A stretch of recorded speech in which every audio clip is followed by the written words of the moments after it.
preacher's words still echoed in the wind as the young woman stood beside him, barefoot, bruised, and trembling beneath a sun-bleached bonnet. The sale had been made. $19 for a 19-year-old girl mail-order bride. Her father didn't even stay to shake the buyer's hand. Elias Rook, a widower with nothing left but a patch of land and a grave under the cottonwood tree, had just bought himself a stranger. And as the townsfolk muttered behind their hands and Sheriff Alder pretended not to see the girl's torn sleeve, Elias could only stare at the dust cloud where her parents' wagon had disappeared. She wouldn't look him in the eye. Not then, not even when thunder cracked above the church roof and she whispered something he couldn't quite hear. It sounded like, "Don't let them find me." Before we jump back in, introduce yourself and let me know where you're tuning in from. And make sure you're subscribed so you don't miss how this story unfolds. Because what started as a desperate man's choice turned into a fight for a girl's life, and a past neither of them saw coming. They said the mail-order girl was cursed. Not out loud, of course, not in front of her face, but in whisper hollow. Nothing stayed quiet for long except her. The town itself was a tired stretch of broken fences and peeling paint, the kind of place where wagons groaned louder than folks did, and everybody knew who swept whose porch, who skipped Sunday service, and who didn't belong. She'd arrived 3 summers ago, riding in the back of a peddler's wagon beside a wooden crate and a goat. Her mother didn't say much. Her father said too much. Folks remembered that. Said she never looked up once, not even when the peddler stopped to water the mule. Now at 19 she wandered through town like a shadow, a clean one, quiet, always covered. Dust clung to her skirts, same as it did the rest of them, but there was something different in her step. Just enough of a limp to slow her gait, not enough to justify asking. Not that anyone would have dared. There were stories, of course. They grew out of boredom like weeds in dry soil. Some said she was deaf. Others said mute. Some swore they'd heard her singing to herself near the dry creek bed. But when they stepped closer, she vanished like smoke. A few of the older men at the saloon said she was married once to a boy who died out on the bluff. Others nodded and added that her own mother had been seen crying outside the blacksmith's, and her father hadn't let her out of the house for weeks after that. Still, she came into town once a week. Always alone, always near closing time. Just before the sun slid behind the canyon and the boardwalks emptied, she'd pick up flour, thread, maybe a pouch of tea, if they hadn't run out again. She paid in exact coins, never spoke unless forced. And she never met anyone's eyes, especially not the men's. No one asked her name anymore. It had been spoken once in the church register, but over time it faded like so many things in whisper hollow. The scar beneath her jaw was barely visible now, but those who saw it once never forgot it. A curved line, pale and tight, like someone had tried to silence her once and nearly succeeded. The limp came after the fire, so they said. No one saw it happen, but folks noticed the burn marks on her boots and the way her fingers curled slightly when she carried her basket. Some figured it was punishment. Others figured she brought it on herself. She lived on the outer edge of town in a slanted house with a rusted roof and 2 wild dogs that never barked. Her mother used to sit on the porch with a rifle across her lap. Her father rarely came into town unless it was to collect payment for odd jobs, mostly fencing, sometimes coal deliveries, and once when the sheriff was sick, to clean out the jailhouse. That was the day the rumors about the girl changed. A boy swore he saw her tied to the back fence. He said she looked dead. Another girl, half drunk and half lying, Elsie Mott, said she heard her scream. But when they sent Reverend Mott out to check, all he found was an empty swing and a water bucket tipped in the dust. Nothing more came of it, nothing ever did. The girl stopped coming into town for nearly a month after that. Then one day, just like always, there she was, walking slow, head low, carrying a folded list in her hand. No one dared stop her, not even the curious ones. Not until the day her father nailed a sign to the telegraph post. Marriage arrangement available. Age 19, domestic, healthy, obedient, inquire within. It stayed up for 3 days. On the 4th it rained. By morning the ink had bled and the wind had peeled the paper off the post. Most folks figured it was just drunken nonsense. Others weren't so sure. A few men did in fact inquire quietly, discreetly. She didn't show her face for another week. When she finally did, her bonnet was gone. Her hair was braided too tight, and the edge of her left cheek looked swollen. She didn't limp that day. She barely moved, just stood there in the middle of the mercantile, arms full of sugar, rice, and matches, and stared at the counter like she was trying to memorize it. She placed each item down with care. Her lips moved. No sound came. Then she placed a single silver dollar on the wood and turned away. That was the last time anyone saw her outside her father's wagon. Before we dive into the rest of the story, just a quick note. I'm Jonas Crane, the voice behind this narration. If you enjoy how it sounds, let me know in the comments so we can keep the same voice in future videos. That same week, the widower returned. Elias Rook, 36, 2 years widowed, hands like saddle leather, eyes like river stone. He hadn't spoken more than a dozen words since his wife passed during childbirth, most of them to his horses. Folks knew he worked hard. They also knew he hadn't smiled in months. So when they saw him walking out past the edge of town that morning, folks assumed he was delivering feed or heading to the ridge to fix his broken gate. No one expected him to return at dusk with a girl in his wagon.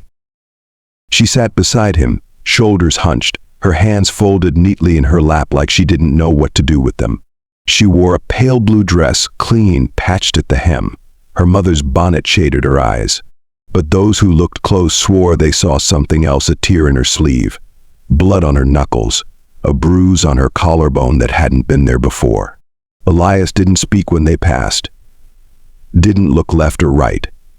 Just drove straight through, heading toward the chapel. Some say it was mercy. Others said madness. But one thing was clear. The girl no longer belonged to the house on the edge of town. And no one, not even the preacher, knew what price he paid for her. The wind changed the day she moved into the widower's house. Not just the air itself, which carried the dry smell of distant fire, but the rhythm of things. The silence wasn't so heavy anymore. Not gone, but different. Less like a shroud, more like a pause. Elias Rook had lived alone for too long. His cabin sat just past the wheat fields, a short ride from the old bluff where his wife Anna and son James lay buried beneath 2 sun-bleached stones. He'd built the porch with his own hands, stacked the chimney brick by brick, and never once let a woman step inside since the funeral until her. She didn't speak much, but she cleaned the windows on the first morning, scrubbed the floors on the second, cooked something warm by the third. Elias didn't ask her to, didn't stop her either. He noticed the limp when she walked to the barn, favoring her right side when she lifted the water pail. He noticed the scar, too, when the sun hit her cheek, just right, a pale white slash beneath her jaw that looked like it had been stitched up in the dark. He never asked about it. He did ask her name once. She didn't answer, just turned her head and mumbled something into her shoulder. So he called her Miss, and she didn't correct him. Sometimes she sat on the porch in the evenings, her skirt tucked around her knees, fingers weaving thread through the torn edge of a curtain or a worn-out hem. Elias would sit beside her, not close, just there with his coffee mug and a cigar he never lit. They didn't speak much, but the silence was different than the one she came from. It wasn't heavy or sharp. It just was. That was enough. The first time she looked him in the eye, it was over a broken dish. It had slipped from her hand, shattering against the stove. She froze, rigid, pale, hands trembling as if waiting for something worse to follow. Elias looked at her, not the floor, and said calmly, "We've got plenty of dishes." She blinked. He stepped forward to grab the broom, and she backed into the wall like he might strike her. That's when he realized she wasn't afraid of the accident. She was afraid of him. So he handed her the broom instead. Slow, careful. She took it, eyes still wide, and for the first time, just a moment, she met his gaze. It wasn't much, but it was a start. The town, however, didn't think much of starts. The gossip twisted itself in knots over it.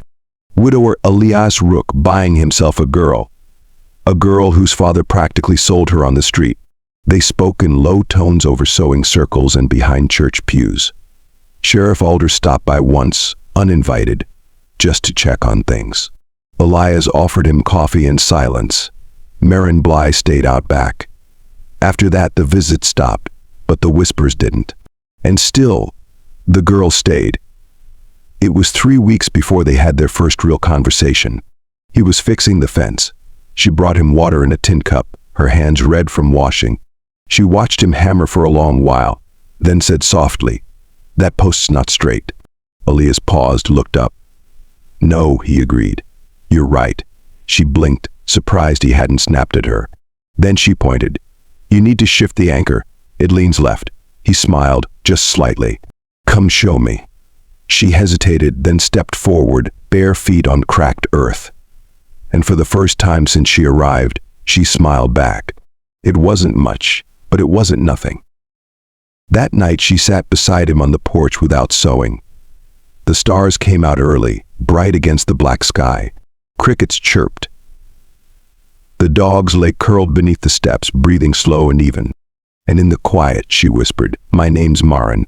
He looked at her, nodded once. "Mine's Elias." She gave a small laugh, the kind that sounded like she hadn't used it in a long time. "I know," she said. They sat that way for a while, the quiet stretched between them like a thread. Then she asked, "Why'd you come?" He didn't answer right away, just stared out at the horizon, where the wheat field moved like ocean water in the wind. "Didn't feel right," he said. "Her father, that sign." The way folks looked at her. "I knew that look." Marin turned to him. "From your wife?" He nodded. "She died screaming, and no one came to help." Marin didn't respond. She just reached down and rested her hand near his. Not touching, just close enough that he could feel the warmth of it. Sometimes silence said more. The next morning, danger arrived. It came in the form of a man named Silas Grieve, a drifter with a bad eye and worse intentions. He'd ridden into town on a black horse, drunk and loud, asking about a girl with a scar and a father who owed him coin. Said she belonged to him now. Sheriff Alder told him to move along, but Grieve just grinned and said he'd wait. Waited 2 days, camped near the river, smoking and sharpening a knife by firelight. Marin heard about it from Noah Kemp, the storekeeper's son, who ran all the way to Elias's property after school. She didn't cry, didn't speak. She just stood on the porch that evening, staring out at the road like it might rise up and swallow her whole. Elias came out and handed her a rifle. "Just in case," he said. She took it with shaking hands, but she took it. The days passed slower after that. Elias worked with one eye on the horizon. Marin stayed close to the house, the dogs more alert, the air heavier. Silas Grieve didn't leave. He didn't come either. Just waited. Then one night, as the wind picked up and the lanterns swayed on their hooks, Marin finally broke the silence. "He wasn't just a friend of my father's," she said, standing in the doorway. "He was the one they promised me to." Elias didn't move. "They said I'd been too much trouble, too wild, that he'd teach me how to behave." Elias clenched his jaw. "Did he?" She shook her head. "Almost." She looked out into the dark. "I burned his hand with the kettle. My father beat me for that, but my mother, she helped me hide. She made me run." Elias stepped closer. "You're not going back." Marin turned to him, her eyes glassy. "I don't want to run anymore." "You won't," he said. And in that moment, with the wind howling and the boards creaking beneath their feet, something shifted between them.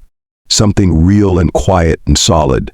Not love, not yet, but something like it. Something worth protecting. They warned her he'd come. Silas Grieve wasn't a man to wait long without making someone bleed. And after a week of lying low in his tent outside town, he finally made his move. Only it wasn't loud or violent or even direct. It was legal. He showed up with a paper, a crude handwritten contract witnessed by no one reputable but sealed with Wesley Bly's name. "Transfer of guardianship," he said, grinning from beneath his crooked hat. "Girl was promised. I got claim." He shoved it under Sheriff Alder's nose. Standing in the middle of town with the snake oil salesman's swagger, and a belt full of polished bullets. He didn't even glance at Marin, who was crouched behind a rain barrel, breath caught like a knife in her chest. She didn't need to read the paper. She recognized the handwriting. Her father had given her away again. Sheriff Alder didn't want trouble. He said it wasn't binding. Said Elias had married her fair and quiet. That Reverend Mott signed the book himself. But Silas didn't leave. He followed her home the next day, shouting from the road. He left a noose hanging from the fence post that night, tied loose and swinging in the wind. Marin didn't sleep, and in the morning she was gone. She didn't leave a note, just her apron on the kitchen hook, and a broken jar of preserves on the back steps. Glass scattered like teeth in the dirt. One of the dogs followed her halfway through the field before turning back, whimpering. Elias found the boot prints near the south trail. She had run. The sky dropped snow early that year. Flakes clung to the prairie grass like ash. The cold bit hard, dry, and fast. Elias saddled his horse without speaking. He didn't tell the sheriff, didn't ask the preacher. He just rode and found her. 3 miles out, huddled beneath a rock overhang, knees drawn to her chest, face hidden in her arms. Her boots were soaked, her fingers blue. The thin shawl around her shoulders hung limp and useless. She didn't look up when he approached, didn't move when he dismounted. He knelt beside her in the snow, the wind moaning low through the canyon. "I'm not here to take you back," he said softly. Still she didn't move. He didn't touch her, didn't ask questions, just sat beside her. His coat pulled around them both, his body blocking the worst of the wind. They sat like that until her shivering slowed, until she whispered, "He'll never stop." "I know. I thought if I stayed quiet they'd forget. Or if I behaved," she broke off, her voice cracking. "I was a debt," she choked, "to my father, to that man. Even my mother, she told me to run, but she didn't come with me. I don't even know if she's alive." Elias's jaw tensed. "You're not a debt," he said, "and you're not alone." Silence again. Long. Fragile. Then Marin turned her face just enough that he could see her eyes wide, hollow. "Why are you here?" "Because you didn't deserve any of it," he said. "And I'm tired of seeing good people left to rot." He didn't carry her back. She stood, stiff and sore, and walked beside him step by slow step. He gave her the scarf from his neck. She wrapped it with shaking hands. When they reached the horse, he helped her up gently, like she might break in two. The ride back was quiet, but she leaned against his chest. Just a little. Just enough. Back home, she bathed in warm water, soap that smelled like pine, and a clean dress from Anna Rook's old trunk. She wore it with a strange mix of reverence and grief. She didn't cry. Not until Elias Rook sat down a bowl of soup, slid a warm biscuit beside it, and said simply, "You don't have to talk. Just eat." That's when the tears came. Silent. Slow. He didn't move. Just sat with her, hands folded, letting her be, letting her fall apart without falling away. The townsfolk whispered. Of course they said Marin Bly was unstable, that the widower had gotten in over his head, that maybe she had done something wrong. After all, she was always so quiet. But this time Sheriff Alder kept his mouth shut, and a few women, older ones, who'd seen things and survived worse, started bringing pies, mending thread. One even brought her a little book of hymns and said, "No rush to come back to church, but you're welcome when you're ready." Marin nodded, eyes lowered, but she kept the book. For the first time she stayed outside after dark, not alone beside Elias on the porch with her knees tucked beneath her and a shawl wrapped tight. She didn't sew. She just sat quiet, breathing. He whittled something in his lap, a small carving of a sparrow, simple and unfinished. She watched his hands, the way his fingers worked the blade. Firm, gentle, precise. "You don't ask questions," she said. "No, why not? Figured you'd tell me when you're ready." She nodded, looked down. "I used to scream in my sleep." "I know. I haven't lately." "I know." Her voice wavered. "Does that mean I'm better?" He looked at her for a long moment. "No," he said. "It means you're safe." And that, more than anything, made her cry again. It was a slow recovery, Marin didn't smile often, but sometimes when the sun hit the field just right, or the wind carried the smell of bread through the open window, she closed her eyes and looked almost peaceful. She began to read aloud softly, mostly to the dogs, but Elias listened from the next room. Her voice had cracks in it, but there was music under the fear. And one morning, without warning, she placed her hand on his shoulder while he poured coffee, not out of fear, out of choice. Silas' grief didn't disappear, but something shifted after Marin ran. He came back into town once red-faced and shouting. Said he'd filed charges, that he'd been robbed, that she belonged to him. Sheriff Alder met him at the edge of town with a shotgun and 3 witnesses who'd seen the fake contract. "You want to fight, Silas," the sheriff said. "You'll get one, but not here, and not with her." Grieve rode off in a storm of dust and curses and never came back. Months passed. Spring softened the ground. The field turned green, and Marin at last asked to plant something. Not just wildflowers or kitchen herbs, but a whole plot of garden she could tend with roots deep enough to last through winter. She worked with her hands in the dirt, sleeves rolled, cheeks sunburned. Elias built a fence to keep the deer out. She painted the gate herself, shaky at first, then steadier. She hung a little wooden sparrow over the latch. One evening, just after supper, she stood in the doorway, hair loose, voice stronger than it had been. "Thank you," she said, "for not fixing me." Elias looked up from his chair. "Didn't know you were broken," she smiled.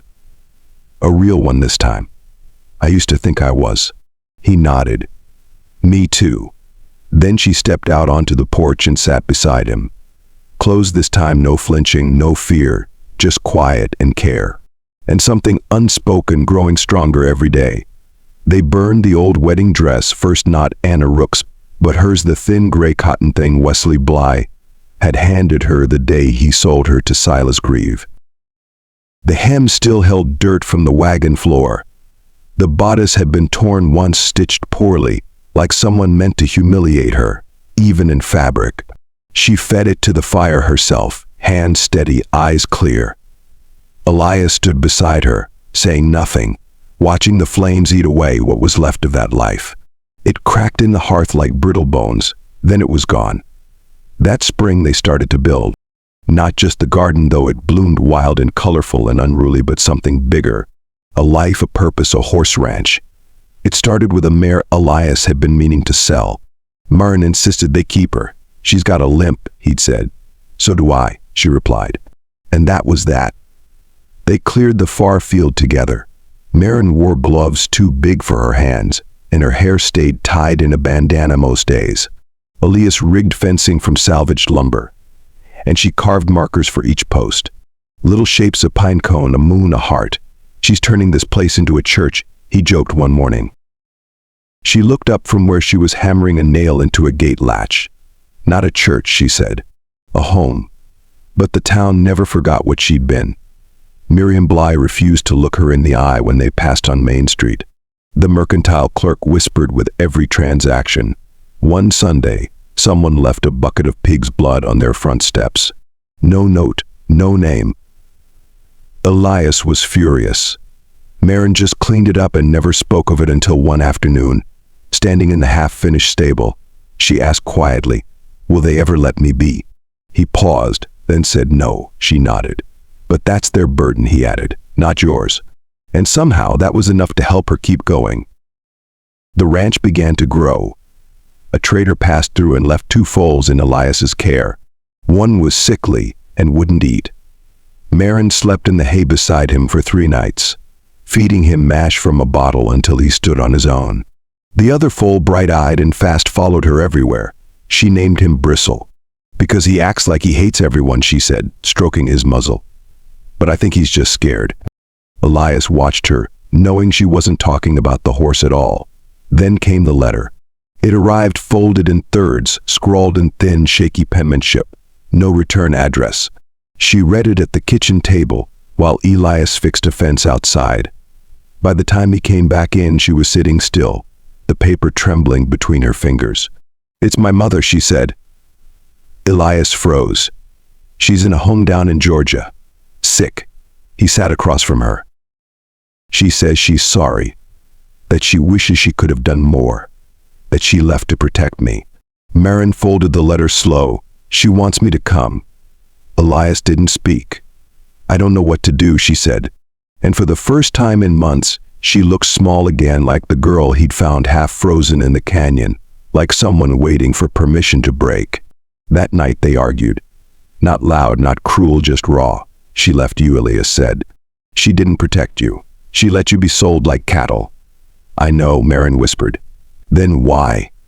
Why would you go? Because she's still my mother. Because she wrote. Because I want to hear her say it out loud. She pressed her fist against the table.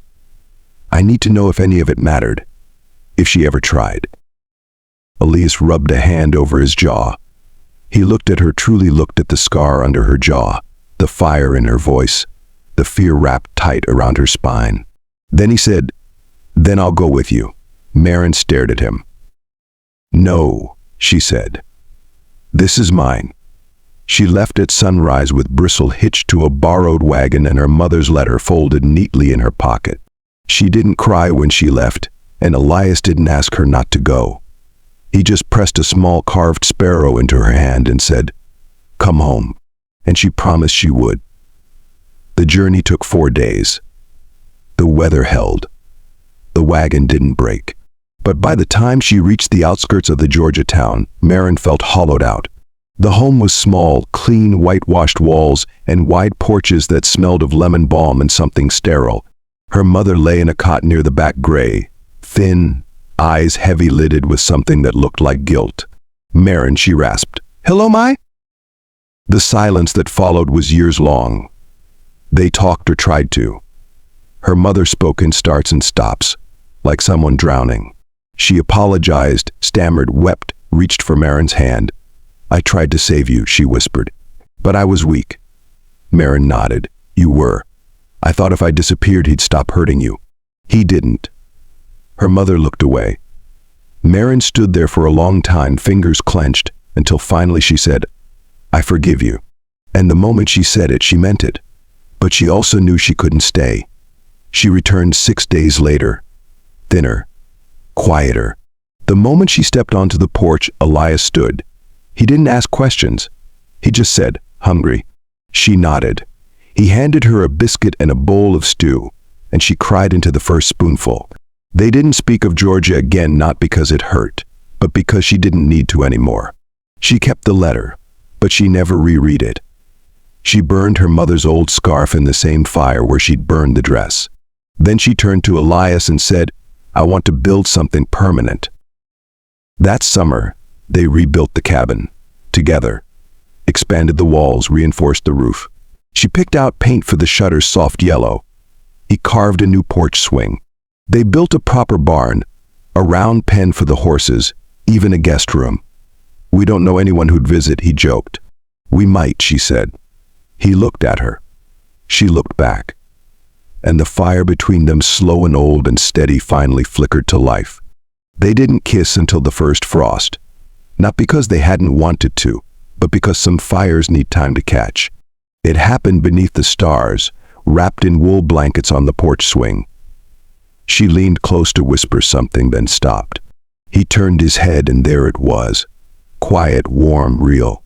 When they pulled apart, she rested her head against his shoulder and whispered, I've never felt safe like this before. And he whispered, Then let's keep it. But peace is never final, not in the West. One morning, Maren found an envelope tucked into the fence post. No return address, no name, just a single line in a familiar hand. You still owe me. Silas, some debts don't die. Some pasts come back burning. They say the West remembers everything, every scar, every whisper, every deal made in shadow. And when Maren stepped onto Main Street that morning, holding the envelope from Silas Grieve, the town remembered who she was and waited to see who she'd become. The saloon doors banged open just past noon. Silas stood in the center of the dusty street, older, heavier, but with the same cocked grin and eyes, like coin slots. He held nothing in his hands, but the threat clung to him like smoke. Elias Rook came out of the general store, saw him, and stilled. Silas tipped his hat. Didn't think you'd still be here, girl, he called, loud enough for all to hear. Thought you'd crawl off like your mother. Maren stepped between them. Elias moved to stop her, but she raised a hand. She wasn't shaking. Not anymore. Silas pulled a crumpled paper from his pocket. Your daddy owed me. Still does. And when he gave you to me, that made it clean. I don't much care if you burned the dress or kissed the rancher. A debt's a debt, he smirked. Unless you'd like to settle it other ways. Gasps flickered from the townsfolk. A few windows shut. A few men stepped back. But Elias stepped forward and raised his voice for the first time. She owes you nothing. Not her name. Not her life. Not one breath. Silas turned to him, hand drifting toward his coat. Easy now. No need for a mess. But Elias didn't flinch. He reached into his own coat not for a gun, but for a folded deed. This ranch is in her name now, not mine, not yours, hers. He turned, looking not at Silas but at the townsfolk. Let it be known, he said, that I choose her. In daylight. In front of every eye that ever turned away. He looked at Maren, not because she needed him but because he needed her. No one spoke. Not Reverend Mott, not the shopkeeper's son Noah Kemp, not Miriam Bly, who stood at her parlor window with trembling hands. And in that silence something cracked. Not in Maren, not in Elias, but in the town itself. Silas scoffed. He looked around, saw no one backing him, and spat. Then he turned and left. That night, it snowed for the first time in weeks. Maren stood outside the barn, watching the flakes settle on Bristle's mane. Elias joined her, arms crossed, quiet. You meant what you said? She asked. He nodded. I'll stand beside you, he said. In town or in exile, wherever you go. Maren looked at the ranch, the fence lines, the growing barn, the half-painted shutters, and then back at him. I don't want to go, she whispered. He smiled small. Then stay. They married under the stars. No minister, no crowd, just them. A ring carved from birchwood and vows whispered over firelight. She wore a dress she'd sewn herself, rough linen, soft and plain. Her hair was unbound. Her smile was steady. And when he said, I do, he looked at her like she'd hung the moon. They didn't need witnesses. The land remembered. The town softened after that. People started nodding when they passed. The blacksmith left sugar cubes for Bristle. Even Miriam Bly sent a jar of pickled peaches. No one apologized, but they no longer looked away, and that was enough. Years passed. The garden grew wild. The ranch doubled. Foals were born under thunder and moonlight. Maren carved wooden toys and kept them in a box until the day she didn't. They named their daughter Marbell, after Elias's mother, who had died too young to see what her son would become. She had Maren's eyes and his stubbornness. And the first time she toddled barefoot into the field, Bristle followed her like a bodyguard. Maren cried that night not from fear but from awe. The ranch became a place people stopped at on purpose. Travelers asked for water and stayed for supper. A widow with 3 sons came to board. A young runaway found work and rest, and stayed for years. And every time someone asked how it all began, Maren just smiled and said, with a broken girl and a quiet man, and one hard winter that didn't kill either of them. One afternoon, long after the snow had melted for the last time that year, Elias took her hand as they sat on the porch swing. Bristle grazed in the distance. Marbell chased grasshoppers. The sky burned soft orange. I still remember, he said. The day I saw you at the auction. Maren didn't flinch. He squeezed her hand. And I remember the day I almost lost you to that canyon snow. The day I first heard you laugh. The way you smelled like rosemary when you came back from Georgia. She leaned her head on his shoulder. I remember it too, she said. And for the first time in her life, Maren Bly didn't wonder if she was enough. She didn't doubt the fire inside her. She didn't ask if she was safe. Because she was.